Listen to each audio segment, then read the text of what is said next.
در این شکی نیست که این نظام فاسد هست، در این شکی نیست که این نظام دست نشانده غرب هست، در این شکی نیست. حتی اگر کسی نظام فیلی را، نظامی که مرتبط به عین و غین می شود، اگر این را اسلامی بگه، در ایمان خود باید تجدید نظر بکنه. عزیزان و بزرگواران، من و شما باید متوجه باشیم. حالا نظام فاسد هست، نظام دست نشانده غربی هاست. در این نظام بدون شک کافر و ملحد و بیدین و سکولار و منافق در این نظام کار میکنه و این نظام ترتیب یافته از این افکار پوسیده و افکار بیریشه و اینها.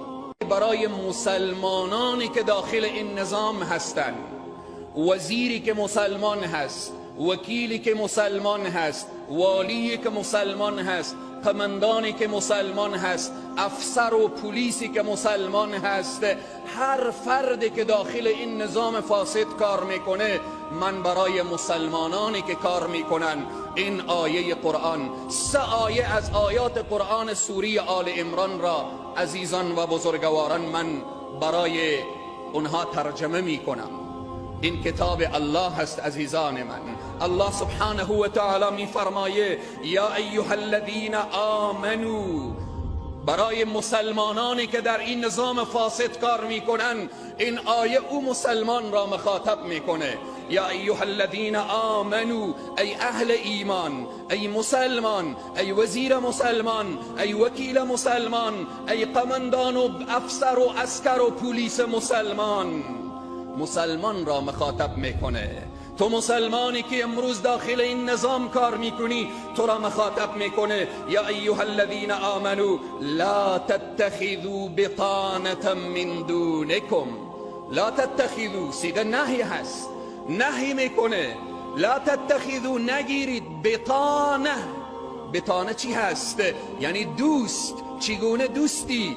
ای مسلمان، کافر را دوست نگیر، اسرار مسلمانان را به کافر نگو.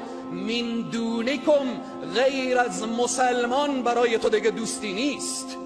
تو کسی که داخل این نظام کار میکنی، بلنسر تو مشاور آمریکایی است، بلنسر تو مشاور یهود و نصاراست، بلنسر تو انسان غربی و بیدین و کافر و ملحد دشمن الله و رسول در کنار تو به عنوان مشاور هست.